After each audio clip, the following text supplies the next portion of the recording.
Gone are the days of just simple marketing sites in Framer. You can now create functional websites that collect payments, login systems, and even protected pages and content, all in Framer with zero code.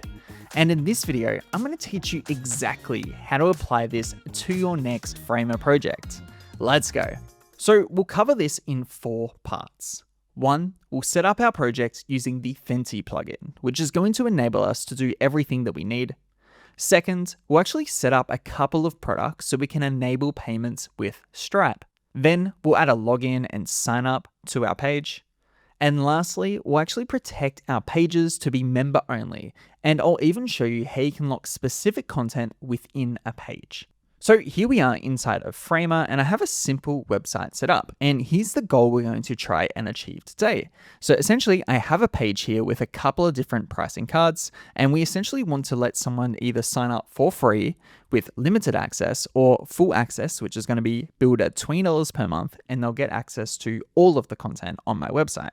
So I also have a placeholder for a sign up page and a login page, and we also have our dashboard page here as well. And essentially, we want to make it that if a user is logged in and they are paid, that they can view this content here. However, if they are logged in but have not paid, they'll actually just get to see this asset here, which basically means this video is locked and they can no longer access this content, but they still have access to the dashboard, which we're going to protect, meaning that you can only view the dashboard if you are logged in, whether you are a free user or a paid user. So to enable all this functionality, we're going to use the Thenty plugin. So inside of my Framer UI here, I'm going to go down to plugins and we're going to search for Thenty, and we want to open the Thenty plugin here. So here we are inside of the Thenty plugin, and what I'm going to do is click on Get Started, and I'm going to create an account. So after you sign up, we'll get the bit of the onboarding flow here, so we just need to complete this. So I am a designer. We'll click on Continue. And we're actually going to start by connecting my Framer site because I already have a project set up here, but if you want to start from scratch, there are some templates available as well. So we'll just connect our project here. We'll give it a name, which is going to be my course platform. And we'll click on Continue. Now it's automatically going to pull my URL from my website, so we just want to make sure that matches, and we'll click Continue. And essentially what it's going to do is actually install this Thenty inside of my website, so we can actually enable all these features like payments, authentication, and protected pages. And now let's click on Continue Building, and that's essentially the setup process done. So next, what we actually want to do is actually set up a couple of plans so we can be collecting payments. So what I'm going to do is go to my settings here, and I'm going to go to plans and products, and we're going to go ahead and add a new product. So we're going to add a first product, which is going to be our free tier. So we'll call this Starter. And we'll select the product type, which is going to be free. And we can also set a redirect path. So where do we actually want to redirect someone once they successfully sign up? And in this case, we want to redirect them to our dashboard. Now, I'm also going to make this the default product. So we'll press on Save Changes. Cool. And as you can see, it's been added here. And we're going to add one more product, which is going to be for $20 per month. So we'll go in here and we'll call this our full access. We'll select the product type to be recurring. So we're going to recur the payment on a monthly basis. And we're going to set the price to be $20. And we're also going to make sure that the redirect is also set to the dashboard. Okay, great. And let's click on Save Changes there. So now we have 2 products set up. Now, the other thing we'll need to do in order to actually collect these payments is to set up our Stripe. So I'm going to go back to my settings here, go to payments, and we're actually going to set up Stripe here. Now, the first time you do this, you actually have to configure your Stripe Connect account and basically just add all of your details. Pretty simple process. We won't cover it in this video because I don't want to get DOSed, but either way, you can just quickly set that up through Stripe. Cool. So next, we actually need to add a way for someone to sign up using either the free tier or the full access tier. So what I'm actually going to do is go to my sign up page here, and we're actually going to drag and drop a couple of different components onto the page. So if I open up Authentication here from my dashboard, you'll notice we've got a bunch of different fields that we can actually quickly add to our project to actually make this site functional. So what I'm actually going to do is drag and drop in the sign up form here. And as you can see, this is basically just like a form in Framer. And the really great thing about Thenty is we can also enable sign in with Google if we want to. But just for this video, we're just going to remove that, and we'll remove this little placeholder line here as well. But this very much acts like a form in Framer, where we can essentially set all the field properties here as well as the styling. So let's say we want to take this sign up button here, and let's actually make it a black with the rest of the page. So we'll select our color here, and let's actually make this button, say, a little bit rounder, as well as all of my inputs here. So I might multi-select these and make these round. Okay, so now within my sign up form, inside this actual core Thenty component, this is basically where we're giving all the sort of information that we need it in order to communicate what to do post sign up. So for example, we can set the form type here. So if we want this form to be for a sign up or a login or a forget password, we can configure all of that here. We can also set the product ID. Now, in this case, because we have two different products, we might actually want to have two different sign-up pages based on whether we want someone to sign up for the free tier or the paid tier. So if we open the Thenty plugin once again, go to settings, and then go to our plans and products again, what I can do is select one of these three dots. So say for our starter tier, I'm going to copy the product ID. And what we're going to do is we're going to paste that into this component here, which is this unique sort of ID. And essentially this tells Thenty that, hey, when someone actually signs up for this form, we want to assign them the license of the starter tier, which is going to be free. Now we can also set the redirect here. Now this will override the redirect URL returns from Thenty, including after the Stripe checkout as well. So essentially we already have the redirect set up. So in this case, if we go to edit here, you notice that we can select the redirect path to be dashboard. So when somebody signs up, it's automatically going to go there. But if we want to override that and send them to, say, dashboard, we can do that as well. So let's actually publish this and push it live on the internet. And as you can see, this is a real website now. And what I can do is just now sign up for my app. So I'll put in my name, I'll put in my email address and a password as well. And we'll agree to the terms and conditions, and we'll press sign up.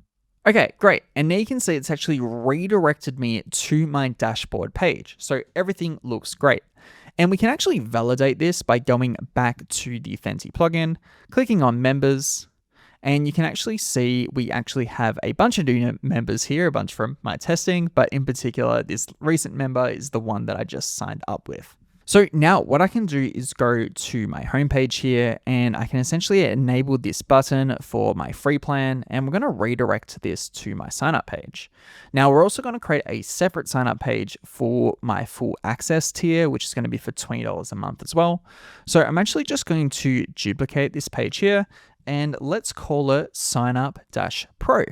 Now, similar to what we did before, we actually just need to change the product ID here. So we'll go back and open the Thenty plugin once again. We'll go to our settings, we'll go to plans and products, and we're going to copy the ID for our full access tier.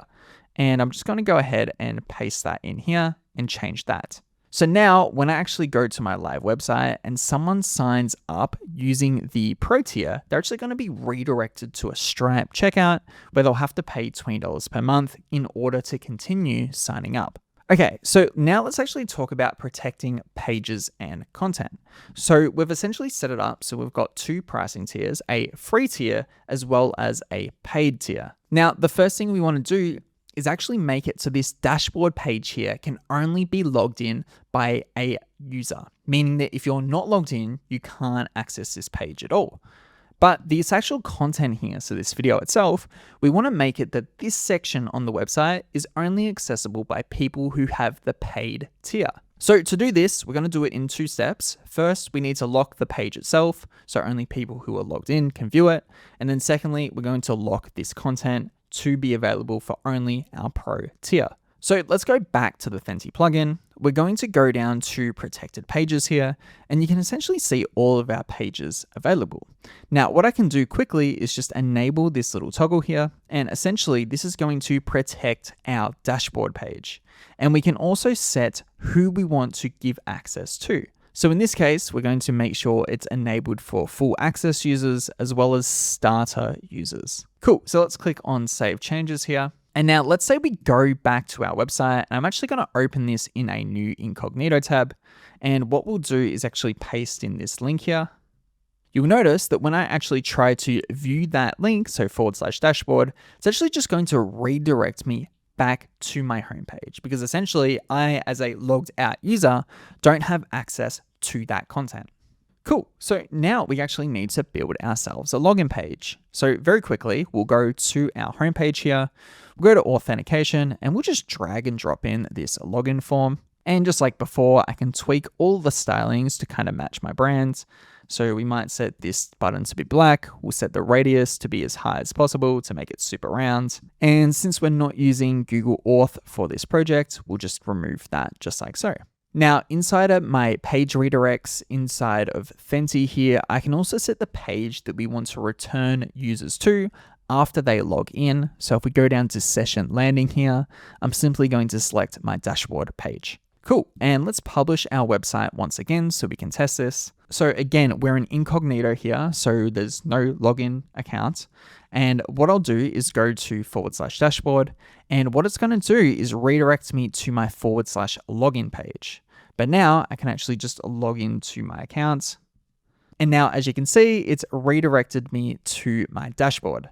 Okay, so we've set up a login page now, and we've protected the actual page itself, which is the dashboard. But again, let's say we have a bit of content on a page that we want everyone to have access to this page, but this content specifically, we only want to make accessible to our pro users. So this is where we can actually use a layer switch component inside of Thenty. So essentially, how we can think about this is we have two states. We have a locked state, and we also have an unlocked state. So what I'll do is just rename this component here to be called unlocked. And we'll call this one here locked. Now, what I'll do is go to the Thenty plugin once again, and we're going to drag in a user action component, which is going to be our content lock. So I'm just going to put that onto the page here, and this component is really quite powerful. Now, essentially what I can do is use this layer switch component and actually set the lock state. So I'm going to set that to be locked, and the unlock state. So essentially what this is going to do is going to check what sort of product the user has, and it's going to show one of these bits of content here on the left-hand side of the canvas based on that tier and whether they have access to that content or not. So we also need to go back to Thenty once again, and we need to grab the product ID for the content that we want to give access to. So in this case, we want to give access to the full access tier. So we'll copy that product ID. We'll go back to Thenty here, and we'll just add that product ID here. So essentially what we're saying is that anyone who has this product ID will get the unlocked state. But if you don't have that product ID, we're going to show you the locked state. So again, let's go ahead and actually publish our website here. So let's test this full flow again. So I'm going to go ahead and create a new account with a free tier. So we'll set my name to be Ryan Hayward, and let's set up my email address here as well as a password. And we'll click sign up. Cool, so now as you can see, it's redirected me to my dashboard, but because I have a free tier, essentially this content is locked and I can't actually access it. Now, Thenty also has a web app, which makes it really easy to manage all of our members. So for example, you can see I signed up with the email ryan@insertframe.io. I can go to this little drop down here, and what we're actually going to do is allocate a different product. So we're actually going to allocate the full access of that product to that user. So now when I actually refresh this page here, you can now see we've got access to this content because my logged in user has access to the pro tier. So you can start to see how powerful this could actually be, especially if you want to create things like lead magnets or exclusive content that you want to put behind a paywall. This combination of like protected pages as well as locking content and hiding or showing it based on a user's tier can be really powerful. And the great thing about Thenty too is there's lots of different sections, components, and functionality that you can add outside of these core things as well. For example, if I want to display users' data on the page, so I might want this to say welcome home Ryan, I could actually do that here. I could add a logout button. I could have a button to actually upgrade from within my dashboard here. So there's lots of different things you can do, and it really just depends on your use case. But either way, that's how you can add payments, authentication, as well as protected pages and content to your next Framer build. Now, if you want to do the same, again, you can simply go to the plugins tab at the bottom here and just search for Thenty and open that up. Otherwise, you can sign up for free at thenty.io, and I'll put the link in the description. If you enjoyed this video and you want more Framer tutorials just like it, subscribe to the channel because we're putting out new videos every single week. But until next time, I'll catch you later.